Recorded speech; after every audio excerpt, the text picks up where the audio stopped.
Chapter 4. I ran as fast as I could out of my office. I didn't care about the lift and headed to the stairs. I'm such an asshole to forget this day. Came out of the building, with trembling hands, I inserted the key in car and started to drive towards Mortlake Street. How the hell? This can happen.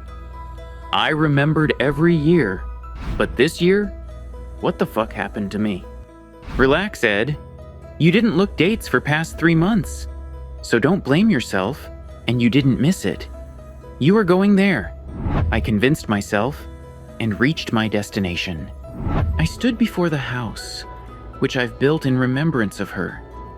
I opened the lock with trembling hands and went straight to her room I made for her. I felt her presence and remembered the way she hugs me, kisses me, calls my name, and her tiny broken lips, which smiles only for me. Her blue big eyes, which had never-ending love for me. Her voice, which says, "I'm always there for you." I remembered her last words asking me, "How much you love me?" Before I can answer her question, everything is shattered, and I saw her lying on the floor unconscious. Everything is dark in my life from that moment. Tears rolled down my cheeks. I stood before her photo in the wall, the only photo I had of her. I knelt before her, touching her picture, and I whispered the words, "I should have been there for you. I've let you get killed." Then I cried, till there is no tears left in my eyes. I stood there staring at the picture. I didn't know how much time had passed. I never got bored of her lovely face.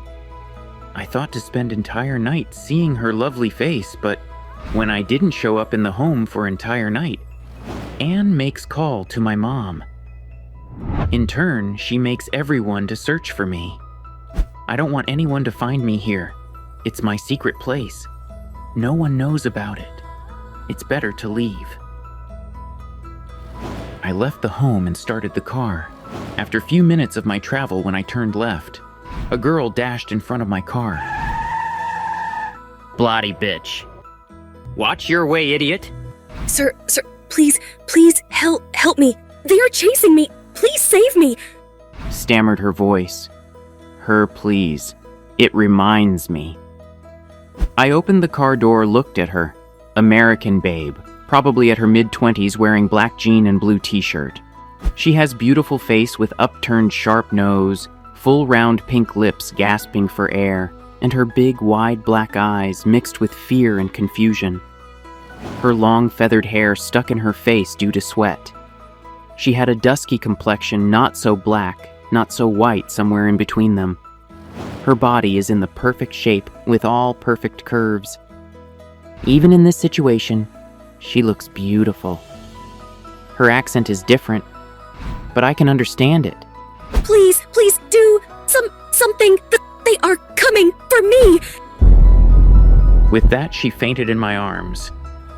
30 minutes earlier, I hear her voicemail once again in disbelief. Hi, this is Mia. You've reached my voicemail. Currently, I'm in Africa to my photo shoot, and I'll be returning only on June 15th. Until then, you cannot contact me. Drop the message you need to say. Hey, this is Anna. Contact me immediately. When you get this message, please don't avoid this. It's urgent. Shit. I forgot about the tour in Africa she mentioned.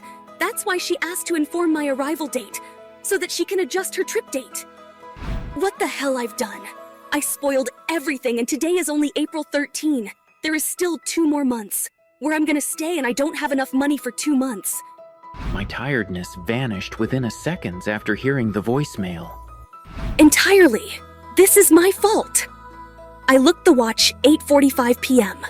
I looked around the neighboring houses. All were locked, and there was absolute pin-drop silence. I've stood for half an hour not knowing what to do. With increase in time, fear raised proportionally, and I finally decided to stay in some hotel for this night and to call my dad next morning to send money. I grabbed my bags and started to walk. I've walked only for 10 minutes. Dizziness and hunger came back to me, and everywhere, surrounded by silence and lights, slowly started fading more and more. I cannot see further lights. Wait! This is not the way I came. Shit! I lost the way. I turned to leave. A voice came behind me.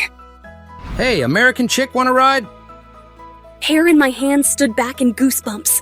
I recognized that deep hoarse voice, taxi driver.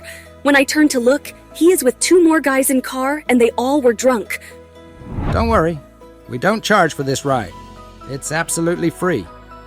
He winked wickedly. Stay away from me. If I don't, what you gonna do? He neared me. No one is there to help. I opened my mouth to scream. Suddenly, one of the creeps closed my mouth and others started to check my bags for money. Taxi driver came before me. This jacket doesn't suit you. Let me remove it. He removed it by touching me in every possible way. A lump formed in the throat. Adrenaline rushed in me and asked me to do something. Well, blue color also not suits you.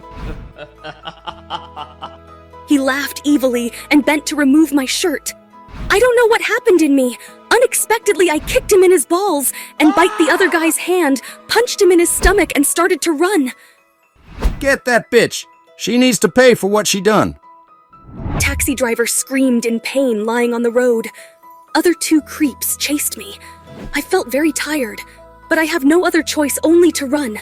I ran as fast as I could. I heard footsteps nearing me.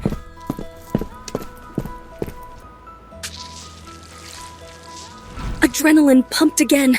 I ran as fast as I can and took left turn. Suddenly, I crashed in front of a car. He opened the door hearing my plea. Hope aroused in me. I couldn't focus him clearly because of my dizziness, but I know he is going to save me. I don't need to run anymore. Dizziness took full control over me. I fainted in his arms.